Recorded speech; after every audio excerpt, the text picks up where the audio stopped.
Good evening and welcome to yet another edition of Behind the News on Voice on the Move network. We are fast coming to the end of the month of June. 6 months of 2025 already down, and yet we have seen so much activity in geopolitics. This is another edition of our thought provoking conversations that we are going to have this evening.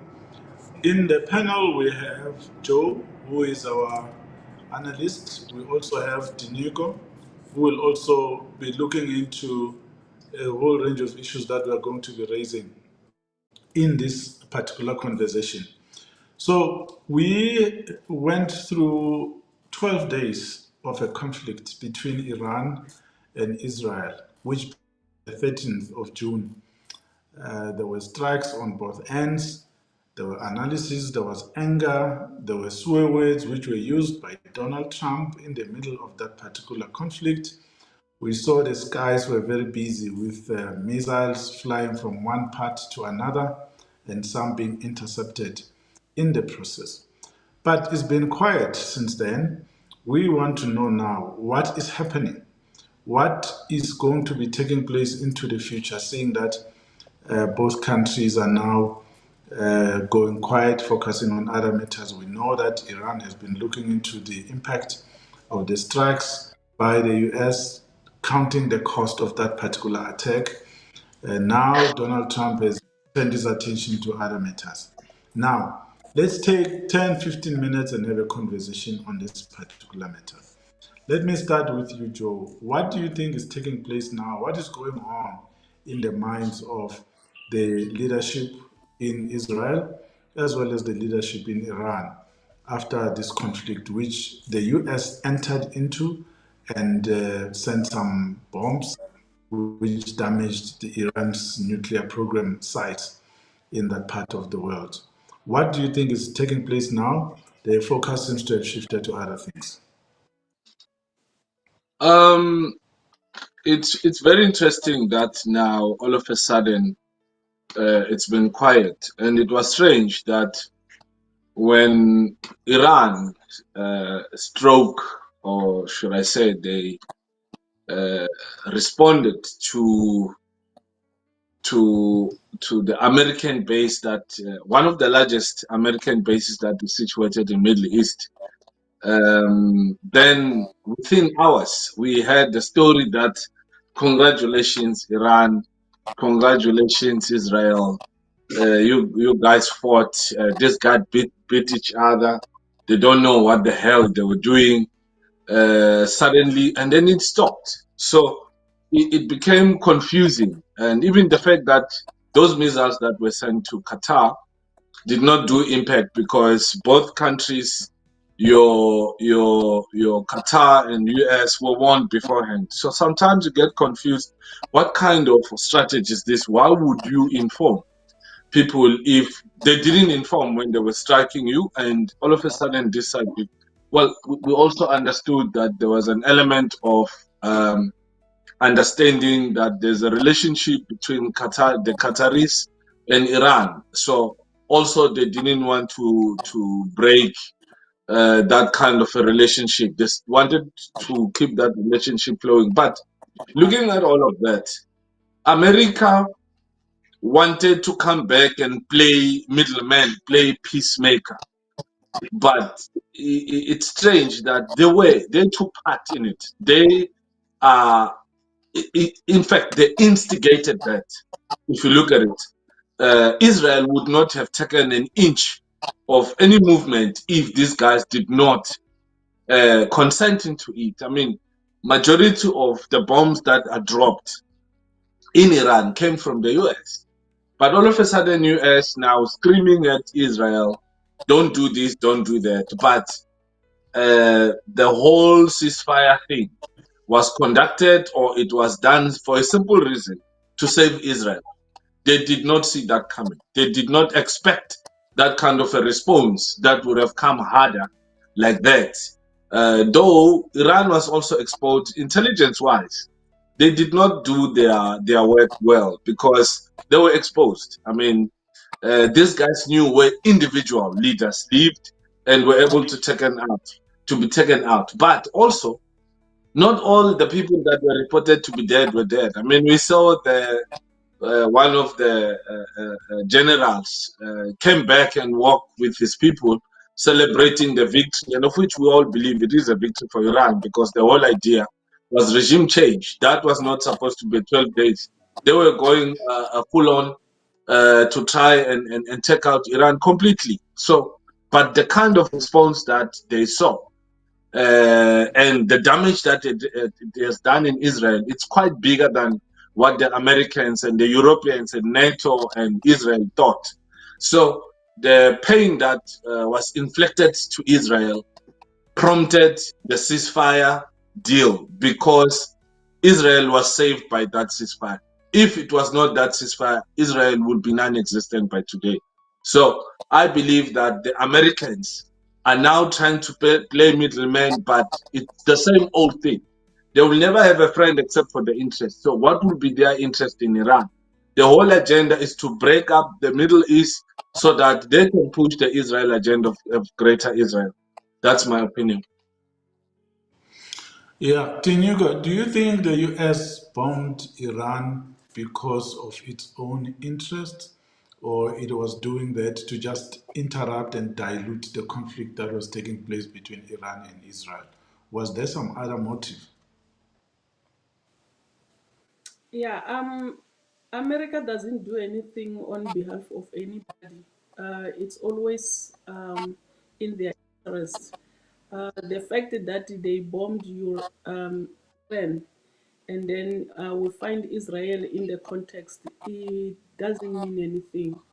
What it means is that America, what it was doing is to test if it still have power to control over the Middle East. And then we have seen that America embarrassed itself. Not only America embarrassing itself, but also Israel, because the power that Iran was able to demonstrate was very significant. Uh, Looking at the context of them being able to test the war tools that they have, that they're able to reach Israel. And then secondly, after um, Iran hasn't spoken, stating that they have moved their nuclear tools, but we see America still forcing to state that they have bombed the nuclear areas and then it's not going to be resuscitated. And such conflicting statements, if Iran gives its own statement and America pushes its own agenda, we're able to tell that America is just hitting itself over the wall. So to me, there was an achievement of this war. America managed to embarrass itself, to demonstrate that it doesn't have absolute power. The global south is able to push back, and then it's a praise to Iran because Iran was able to demonstrate its position without waving.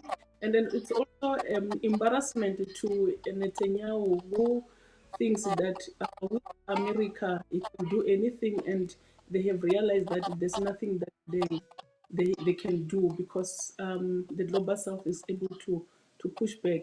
Moreover, in the Middle East, there was a test to demonstrate that even if we see those countries not being in good relationship, but when it comes to war, they are there at least to support one another, even though it's not visible. So my view is America was not pushing for the war on behalf of Israel, but for itself, and it embarrassed itself. Yeah. And talking about conflicting statements, which is something that you have referred to, did you not find it bizarre that the American parliamentarians were taken into a confidential briefing session? The Republicans came out with one version, and then the Democrats came out with another version of what took place in Iran in terms of the damage that was caused there in the attack that US launched against Iran. It was not really surprising for me because the whole of what was happening propaganda was leading. I was telling Joe that I see Joseph Goebbels there playing a critical role in pushing the Iranian war because the statements that were coming not only from the president itself, but also from the people who were facilitating the attack of the nuclear area of Iran, that they were conflicting. Immediately when they went for NATO meeting, I said to Joe that the meeting is not about NATO, it's about reviewing what happened in Iran. The embarrassment is not only for the United States, but for the global north in general, because they were really, really embarrassed. Even today, they're still providing conflicting statements which we no longer buy into. Looking also at the context of the damage, Israel was underreporting. You look at the buildings that were destroyed, and then you compare with the number of people who died. We are not kids who are able to see that the damage was very. Even if they don't tell us the truth, but the reality is that it's them who are suffering. Yeah. And the latest, Joe, from Iran is that they have now removed the cameras that are monitoring the nuclear sites there.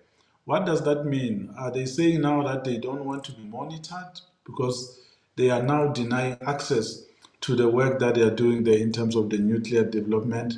Or is it perhaps that they don't want the true damage of what took place to be seen by the rest of the world through those monitoring equipment?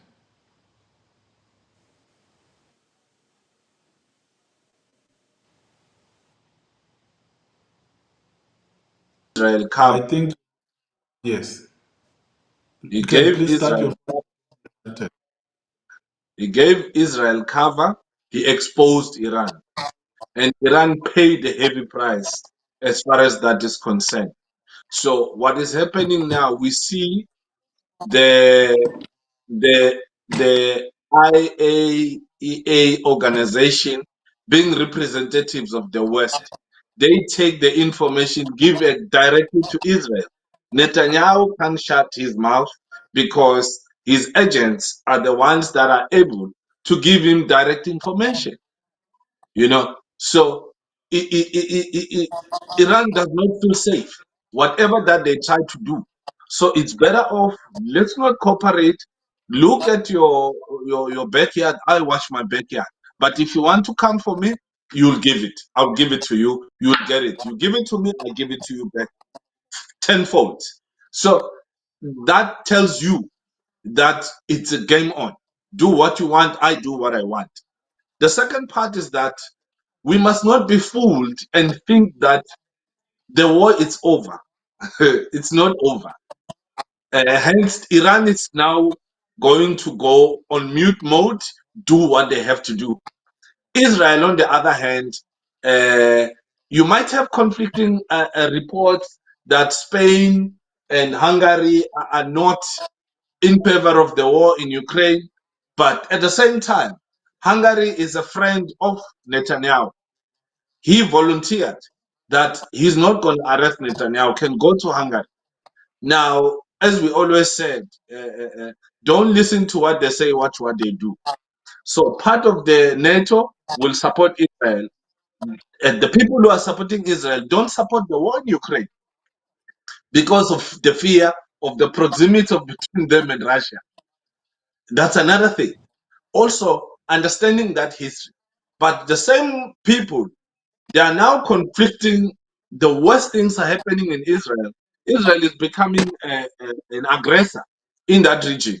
So you start to see that whatever that is happening there, it leaves you with so many questions. But the whole agenda of NATO, the reviews, the budget, they're going to spend 1.4 trillion. And I said, when we look at 1.4 trillion, it's exactly the 1.4 trillion that they spent in 3 years, where they could not move an inch of the 10% of Russian military capability. So there's a lot of sense of desperation. There's a lot of, they have to finish the job. But the job, it's not going to be easy because they did not see this one coming. European countries did support this, including France and the UK. But there is a conflicting part again within that. I'm still coming back to the Iranian issue. Now, France has given Lebanon money to push back on Israel. Hence, I'm saying all these people, they speak in folk tongues. So Iran is watching all those developments very, very carefully. It's watching all those developments. But Iran is going to be like North Korea, go on isolation. I'm only going to talk to Russia and China. I don't trust everyone else. Arab states are the worst. So Iran is going underground to do what they have to do. It is now clear Israel has done public relations for them and justified their behavior and justified their actions to say we need to spend money on military hardware because there is a threat. You all saw that. Then the budget for military for Iran to be able to increase their capabilities in defending themselves will double because everybody in Iran now understands that Israel is a direct threat to them. Yeah, I was about to come to that point. What do you think is going to be happening in the next few weeks? Maybe because we've already addressed that, I'm going to move over to Teniego. With what Joe has said, what do you see taking place in the next 4 weeks to 6 months in terms of the aftermath of the conflict that we witnessed in the Israeli-Iran situation? What I see is that America will end up going secretly to Iran to negotiate because during the course of the war, they have been going behind the scene, trying to manipulate Iran and wishing that there be a talk. However, you won't find this type of information from the general media because the war itself, in general, it was dishonesty. So there are areas that America would want to make clear with Iran, and then at the same time reprimanding Netanyahu because the statement coming from the president, where he even used the vulgar language against Israel, it demonstrated that yes, Israel is very negligent. It put Israel, America in hot water because the embarrassment where the whole world is watching America embarrass itself because of stupid decisions that were made by Netanyahu happens to put the president of America in hot water as well because when you look at the Republicans and the Democrats, they do not agree with one another. So behind the scenes stories will proceed anyway. You will end up knowing what's going on. Yeah, thanks very much for that. Indeed, we'll continue to watch what is taking place behind the scenes. That's who we are behind the news, and we'll continue to monitor that part of the country. Thank you very much to the two of you on this part of the program on the conflict between Iran and Israel. Now, let's talk about NATO. NATO has 32 countries. You've got Canada, you've got Germany, you've got Spain, even though Spain was a late entry in 1982.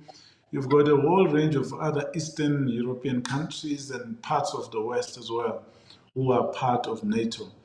They have taken a decision to increase the spending by up to 5%. They have been spending at about 2%. Now they're increasing that spend to a trillion and more dollars. At the same time, the U.S. Is busy with Iran, as we were discussing earlier. Was that also part of the justification for the increased spending in terms of the military armaments that the countries are busy working on now? I mean, what threat is there from Russia that there would be such fear? What has Russia done that could be prompting this type of reaction from NATO? Joe, let's come back to you. Let's go back to the background and the historical facts as far as NATO is concerned.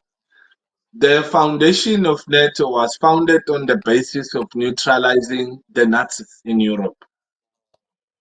But that's what we were told.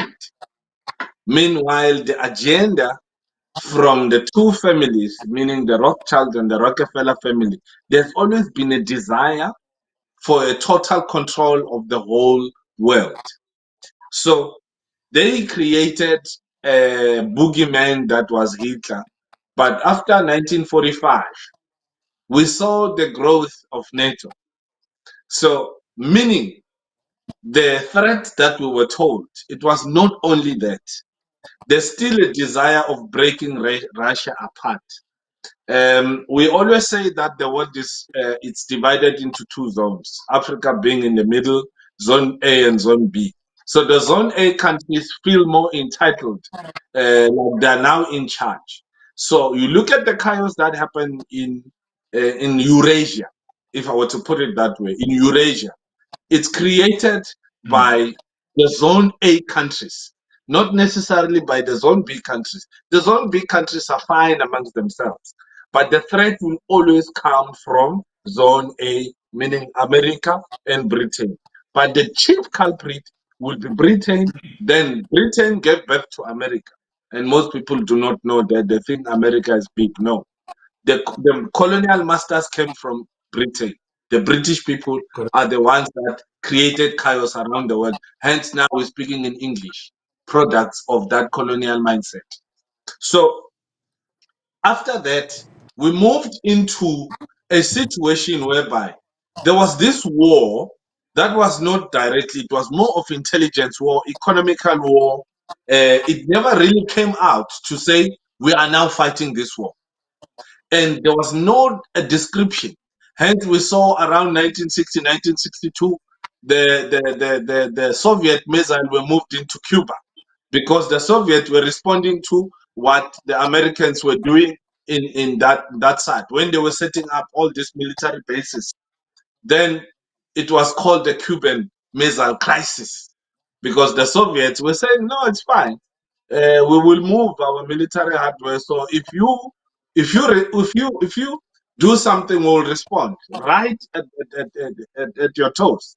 So that was then scholars at that time then saw that there's no direct confrontation. Nobody's shooting anybody. So let's call this a Cold War. We are fighting, but we're not fighting. We are fighting, but we're not fighting.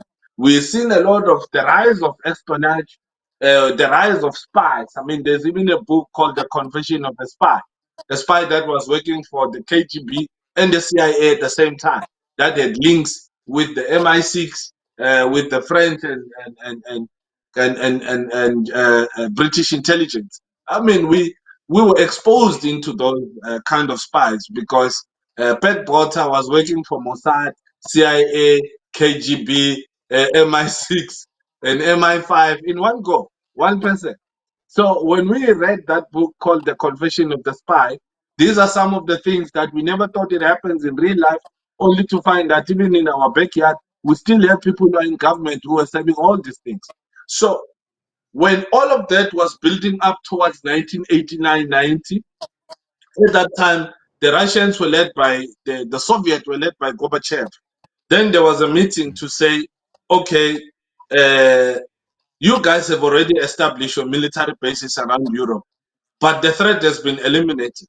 Let's sit down and have a deal whereby you are not going to move towards us because we both fought the monster. Why do you now want to come close? We don't trust you to come close. Therefore, after the breakup of the Soviet Union, if Ukraine wants to be independent, it has to be a neutral sport whereby it can't join any of the European activities as far as military is concerned. So we need to sit down and sign a deal that you guys need to promise us that you're not going to move an inch. Because if you move an inch, you are going to be a threat to us. Also, I must indicate that when the Nazis were entering Moscow to attack the Soviets, they used the same route in Ukraine. So the history has told Russians that if you set up a military hardware in Ukraine, you've already entered at the doors of Moscow. You've already entered. The threat is already in the doorstep of Russia. Hence, Russia, it says, Ukraine, you agreed to be a state on the basis of neutrality because Ukraine did not exist. A lot of people don't know where the big three met: Churchill, Stalin, and Roosevelt. It was in a place called Yalta. Yalta is based in Crimea. Crimea, it was part of Russia. And today we're told that the Westerns, people who live 18,000 kilometers away from Crimea, they're the ones that are telling you that Crimea is part of Ukraine. Ukraine that came after 1991. Now, but we'll fast track that. Now, when Russia want to continue and defend their territories, looking at the number of European countries who have joined NATO, it became clear that the Americans or the Western countries, they have not given up the dream of breaking Russia apart. Hence, this is something that they do. In 1973, Henry Kissinger said, if I want to talk to Europe, who do I speak to?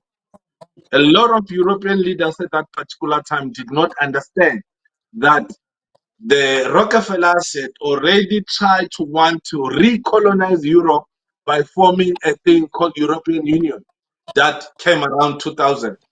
The dream was concocted around 1973 by Henry Kissinger himself, who worked for the Rockefeller family. Then that was the first part of uniting the European state. What was the next stage? Around 2000, 2001, we saw the birth of the currency, done with the Deutschmark, done with the franc, now European currency called the euro. Here is the question. Why did Britain decided to keep their pound? Because it was not their idea. Britain means the Rothschilds. It was not their idea. They said, no, the Americans want to continue and bully us here. How so? Germany is the center of the military muscle of America in Europe. So the NATO headquarters is somewhere in Germany, where the Americans have put more military hardware to want to do anything that they want to do. Now they also wanted to control the economy and the finance of Europe using Germany. Germany is the only country that has collapsed at the moment. So anything that they try to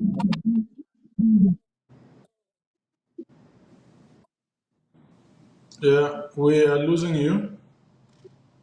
yeah, there is something. There's a video that is playing that is disturbing the conversation. Okay, that's fine. Maybe let's just go to Nico. Tinigo, the whole idea of NATO, one of their operating philosophies is that an attack on one country is an attack to all. In history, has that always been consistent? You have very many countries there who are part of NATO. Has that been something that has worked? That if you provoke one country, the rest of them rally behind you and protect your interests, because those are viewed as the interest of the entire NATO as well? Yeah, it's just a philosophy and a dream right now because you can't treat other countries like as if they are nothing. They can't fight for themselves.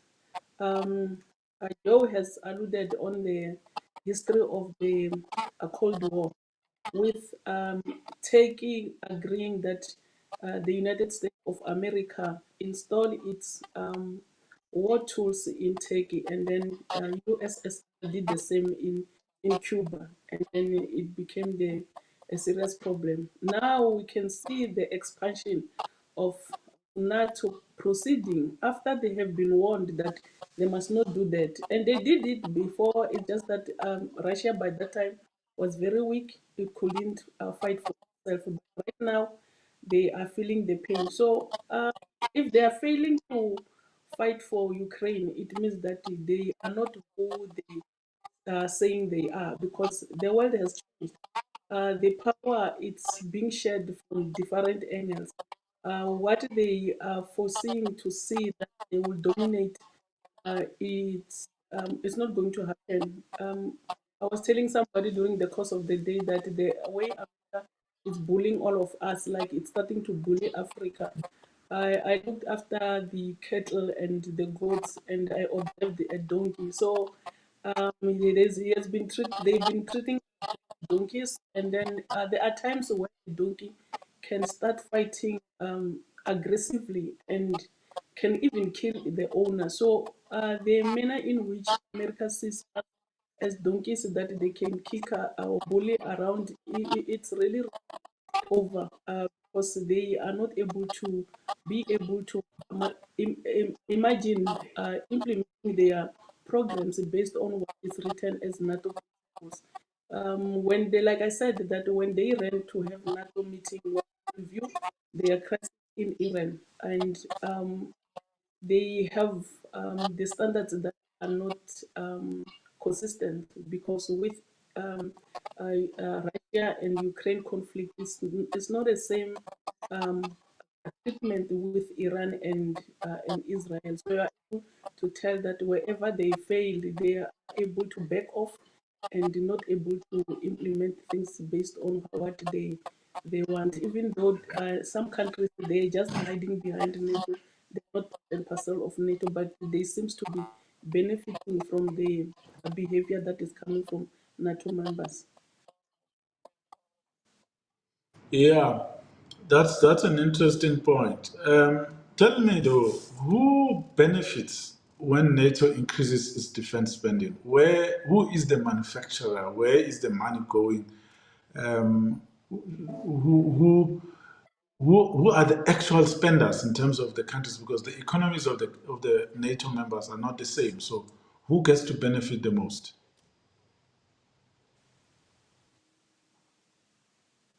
Any one of you? We have the warmongers, people who are making the tools.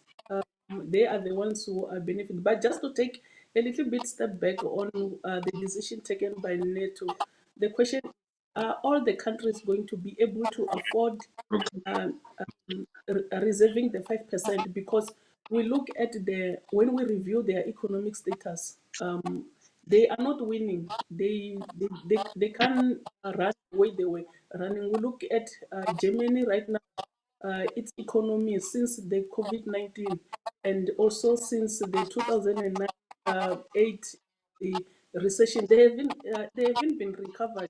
So you can make decisions stating that you want to reserve the 5%, but where will that money come from? Because you can even see the crisis within their countries, where the members of the country, they stand up and start fighting, stating that we don't want wars anymore. We just want us to be able to have peace. So the reserves of the money that they need to give more, it's not necessary. So yeah, the warmongers, they are the ones who benefiting from all this cost of wars. Yeah, thank you very much.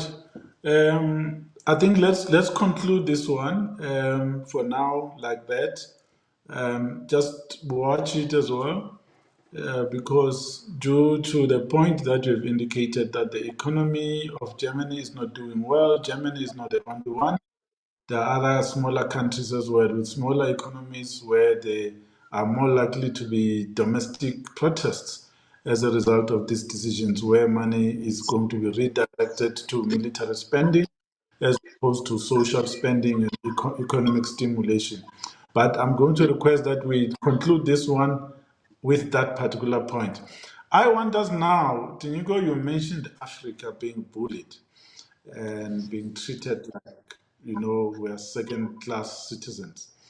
Now, there's a conflict that has been ensuing in Rwanda involving the DRC as well.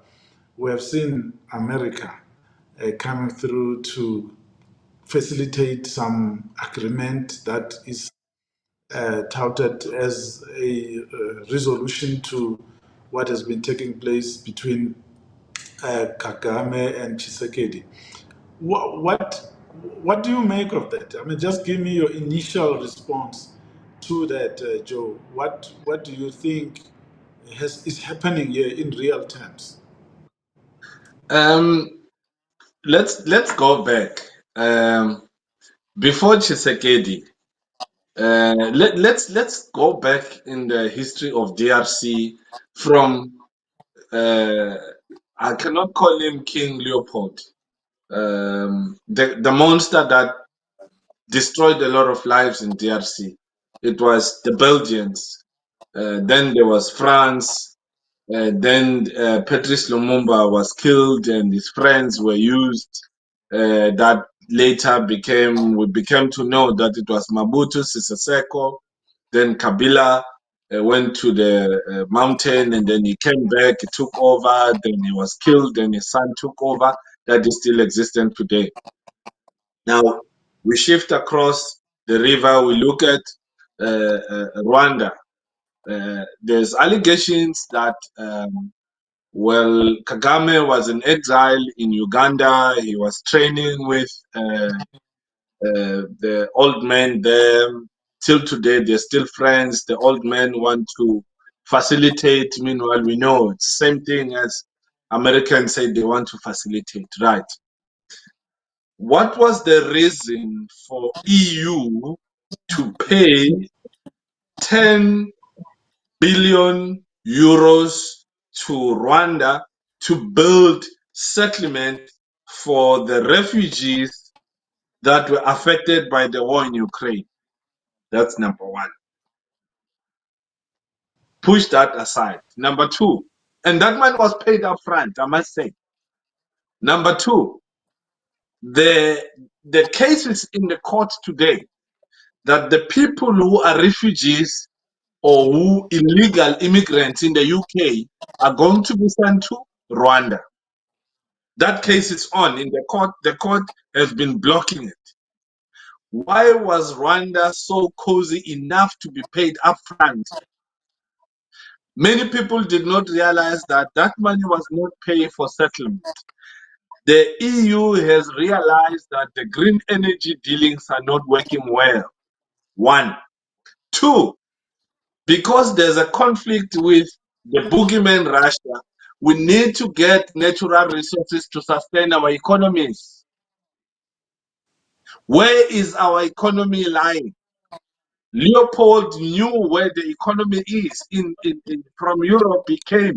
He lied to the Europeans and said he's doing good things. Hence, other people don't understand the establishment of media houses today.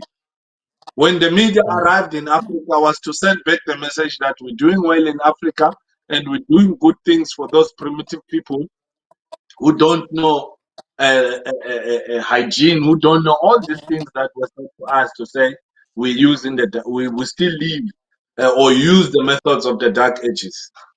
Now, the money that was paid upfront to Kagame is the money that M23 rebels are funded to go back and push back to the DRC government and take some of the territories in the eastern part, in the rich eastern part of DRC.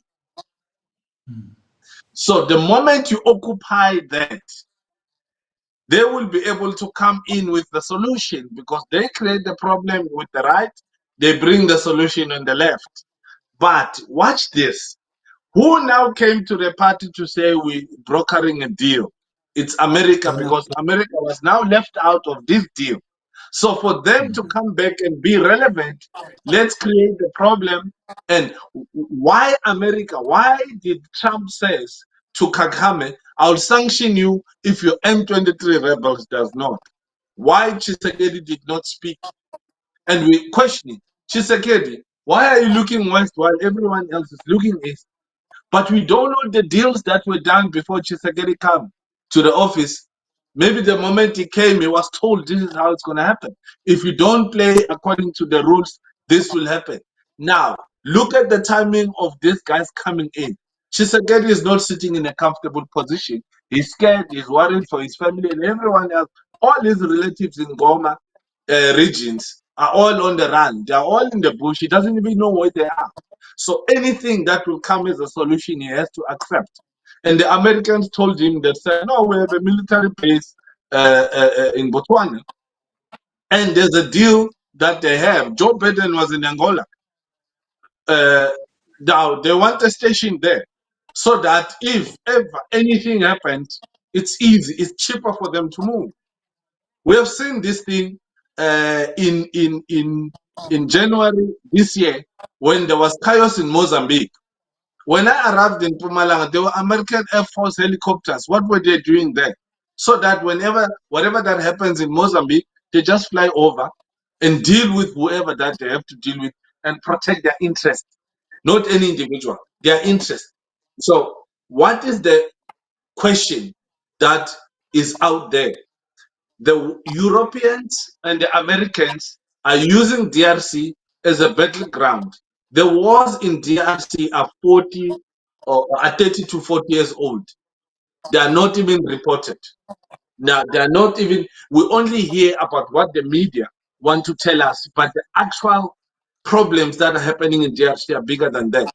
So the Americans feature themselves in this song that the Europeans and Kakame and DRC were singing. So Americans forced, they said, no, no, no, no, we have to be part of the deal because they need Africa to finance their activities, especially all their covert operations. When they closed the funding, the USN aid, um, they needed another door where they will found money to finance the operations that they're conducting around the world. So DRC has always been a perfect place for them to push their own agenda as far as Africa is concerned.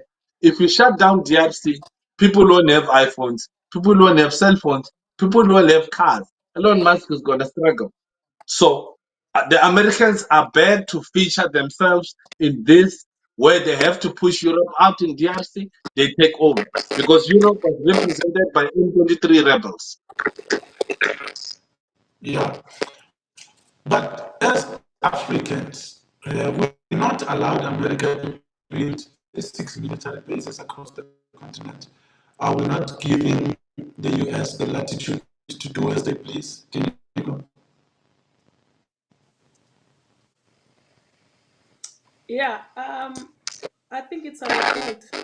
Um, we look at our president running to Trump to report that we are not mistreating whites. That is one of the examples. Like I said, that there are donkeys that land that the owner cannot mistreat them and they are able to fight back. But there are donkeys that they don't learn from the pain, and we behave like such donkeys because we keep on running to the West while we are able to tell that there is nothing, there's no opportunity anymore at the West. What we need to do is to ensure that we stick to the opportunities that we have in the global South. There's a number of organizations and treaties that we need to affiliate and benefit. One being BRICS, and then we also have the African Union that is very weak because it's a duplication of the UN, but we can strengthen such an organization to benefit us. We have the SADC that it's, I don't know where it is right now because it's not operating. And then we look at how we behave as Africans. We really, really misbehave. South African normally says that it's a mistress of the sea. It's always neutral, but it's really not neutral. How did they behave in the recent conflict in Mozambique? It's really embarrassing, and also with them participating in Congo and Rwanda coming forward to fight the South African president. So if we really know our story and we are united, Africa is very big. We can win, but we have these puppets and liars One being the good example is the Rwandan president. He leads the country by propaganda, stating that he's receiving a lot from support from the West and his country is booming. But when you look at you quantify the economy, it's not doing justice. It's numbers that are published, but in reality, there is no true story.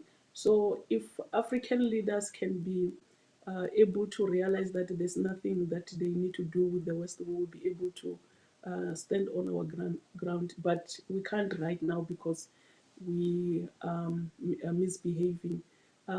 It's also embarrassment for South Africa when we look at the situation that South Africa was the first to be visible in Congo, and then it failed, and then now it's Trump that is making such decisions that Rwanda and Congo, they agree with one another in order to have peace. But that is not about the peace. It's an economic opportunity, because when you look at the agreement, it doesn't even go to the level of where the local people were consulted. Even the M23 itself is not consulted. So it's not the end of because of the paper. The conflict will proceed, because I know that local people, when they realize that we are playing their minds, they will continue fighting, because that is the only opportunity that they have. Fearing death anymore, it's not going to help anybody. What they need to demonstrate to the Europeans is to fight back, so that they be here, and then at the same time respect what they have. We have relationship with China, we have relationship with Russia, and then be in good relationship with other African countries. That's how it is going to save us. But for South Africa, for example, we have the elites that are white people. I'm not hating white people, I'm just demonstrating that they are the one who are still controlling the economy. So it's not easy for a black child to make a decision. Where the reason why we see still running to the West is because he is driving to the tune of the white man who is controlling the economy. So the country was sold out during the transformation from the apartheid process to the democratic processes, but democracy in reality, it doesn't exist. So if we are to review our constitutions and also the policies and the acts that we have and be able to benefit ourselves, then we'll be able to hang together as African countries and the global south in general, and defeat the Western countries, because fighting through spilling out the blood is not longer a good strategy that everybody will stick to, because anyway they are losing. Yeah, thank you very much. It's been a good hour of thought-provoking discussions on matters affecting the world. We have moved from Iran to Israel. We went to the NATO group. We have now spoken about the conflict between Rwanda as well as the Democratic Republic of Congo. That's all that we had time for this particular episode. Thanks very much to my panelists. We really appreciate, and everyone that's been watching. We really appreciate that. Do send us your messages and some of your questions, and perhaps some topics as well that you would wish us to tackle in the next episode. But we really appreciate all the support. Thanks very much. Let's meet again. My name is Elijah. On the panel, we had Joe as well as Dinyeko. Thanks very much, everyone, and good night.